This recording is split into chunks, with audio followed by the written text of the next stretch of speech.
नमस्कार दोस्तों। राधे राधे। दोस्तों, आज हम नए विचारों के साथ आपके सामने फिर आए हैं। दोस्तों, यह बात बहुत पुरानी भी नहीं है। आज से 20-25 साल पहले, 30 साल पहले की बात है। कुछ आयजन, कुछ भगत जन वृंदावन की यात्रा पर गए तो वहां एक संत से मिले और उन्होंने उनसे कहा कि आज हमें किसी ऐसे महात्मा के दर्शन करवाइए जो पूर्ण भजनानंदी हो। तो उन महात्माओं ने कहा कि ठीक है, आपको आज किसी भक्त के दर्शन करवाते हैं, किसी ऐसे संत के दर्शन करवाते हैं जो पूर्ण भजनानंदी हो। दोस्तों, बरसाने के पास में एक गांव पड़ता है कदम खंडी नाम का।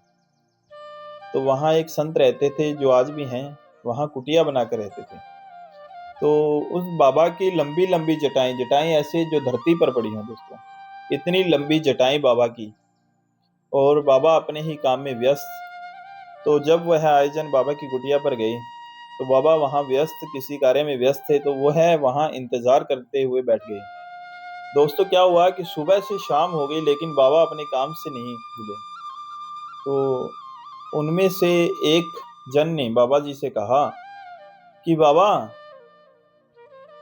क्या कर रहे हो? कभी रेडियो को बनाते हो, कभी बिगाड़ते हो। अगर सारा दिन यही कुछ करते हो तो भजन कब करते हो? तो बाबा जी ने एकदम उनकी तरफ देखा। देखते ही वह बोले, इधर आ। गिरेबान से पकड़ा, ऐसे पकड़ के बाबा कहते, इधर आ, तुझे मेरा भजन सुनना है। तो बाबा ने क्या किया कि अपनी जटाएं उठाई और उसके कान पे लगा दी। ले सुन। तो जटाओं से क्या आवाज आ रही है दोस्तों? राधा राधा राधा। दोस्तों, भक्ति ऐसी होनी चाहिए, इतनी परिपूर्ण होनी चाहिए कि किसी भी चीज का संशय मात्र भी ना रहे। तो अपनी प्रत्येक वार्तालाप, प्रत्येक बात में मैं यही कहता हूँ कि भगवान के प्रति आपकी निष्ठा इतनी हो कि उसमें संशय मात्र, किंचित मात्र का भी कोई संशय नहीं होना चाहिए। उसे ही पूर्ण भक्ति कहा गया है। तो जब उनको बाबा के ऊपर ऐसा वचन, उन्होंने ऐसे वचन कहे बाबा पर, तो बाबा ने जब उनको वह जटाएं उनके कान पर लगाकर भजन सुनाया, राधा राधा, तो वह जो जन थे वह एकदम से सुन्न हो गए। अब दूसरे को बुलाया, इधर आ, तुझे भी भजन सुनना है, उसके भी कान पर वही जटाएं लगा दी। तो बाबा के इस प्रकार करने से दोस्तों क्या सिद्ध होता है कि हमें किसी भी महापुरुष, किसी भी संत के ऊपर ऐसी टिप्पणी नहीं करनी चाहिए। किसी के ऊपर भी हमें यह अनुमान नहीं लगाना चाहिए कि वह अंदर से कितना जुड़ा हुआ है, कितना मिला हुआ है भगवान से। दोस्तों, किसी के ऊपर भी हम ऐसा नहीं सोच सकते, किसी भी संत के ऊपर। एक बार मैंने किसी सत्संग में यह बात सुनी थी कि अगर 500 की एक गड्डी में अगर एक नोट नकली आ जाए तो वह सारी गड्डी नकली नहीं होती है, बाकी तो असली है, एक नोट ही नकली है ना। तो इसी के ऊपर, इसी के आधार पर ये ऐसा भी है कि सभी संत, सभी महात्मा एक जैसे नहीं होते हैं दोस्तों। तो फिर हमें किसी भी महात्मा के ऊपर, किसी भी संत के ऊपर, किसी भी महापुरुष के ऊपर ऐसे विचारधारा नहीं होनी चाहिए कि सारा दिन तो यह काम करता है, भजन कब करता है। हमें क्या मालूम कि भजन कब हो रहा है? भजन का कोई समय नहीं होता है दोस्तों। भजन कभी भी, कहां भी, कैसे भी हो सकता है, किसी भी अवस्था में।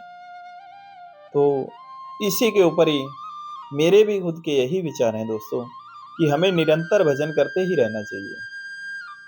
कैसा भी समय चल रहा हो, कैसा भी कर्म कर रहे हो, हर कर्म में, हर समय के अनुसार, हर जैसे भी हम कर्म करते हैं उसी के अनुसार ही हमें भजन निरंतर चलता रहना चाहिए दोस्तों। भजन नहीं रुकना चाहिए। तो भजन के ऊपर एक और बात कहूंगा दोस्तों, यह जो समय चल रहा है, यह समय फिर दोबारा नहीं आएगा। जिस समय के अंदर, जिस भाव से हम आज बैठे हैं, भाव निरंतर बदल रहे हैं। अभी कुछ और है, 10 मिनट बाद कुछ और होगा, उसके बाद कुछ और होगा। निरंतर कर्म गति इतनी बलवान है दोस्तों कि ये कर्म निरंतर बदल रहे हैं, विचार निरंतर बदल रहे हैं। तो हमें अपने विचारों को शुद्ध रखना होगा, वृत्तियां शुद्ध रखनी होगी, और ईश्वर के प्रति अपनी निष्ठा, ईश्वर के प्रति अपने भाव ऐसे ही बनाए रखने होंगे दोस्तों। हमें ईश्वर से एक संबंध तय होना चाहिए हमारा। किसी भी संबंध के साथ हमें ईश्वर का नाम निरंतर लेते रहना चाहिए दोस्तों। यह समय जो अपनी गति से निरंतर चल रहा है, तो हम इसे दोबारा नहीं ला सकते। दुनिया के अंदर प्रत्येक चीज की कीमत है। किसी भी चीज को हम खरीद सकते हैं, उसकी कीमत उतनी ही अदा करके, लेकिन समय को हम दोबारा नहीं ला सकते। तो इस समय में अगर हम भजन करेंगे दोस्तों, तो वही हमारे इस जन्म में भी और आगे के जन्मों में भी काम आएगा। तो हमें निरंतर भजन करते ही रहना चाहिए। तो किसी भी संत, किसी भी महात्मा के पास हम अगर जाएं दोस्तों, तो हमें नम्रता भाव, एक दयनीय भाव से उनसे मिलना चाहिए दोस्तों। इसी के साथ मैं अपनी वाणी को विराम देता हूँ, और आगे की नई घटना, नई कहानियों के साथ आपसे फिर मुलाकात होगी। इतने के लिए राधे राधे, जय श्री कृष्ण।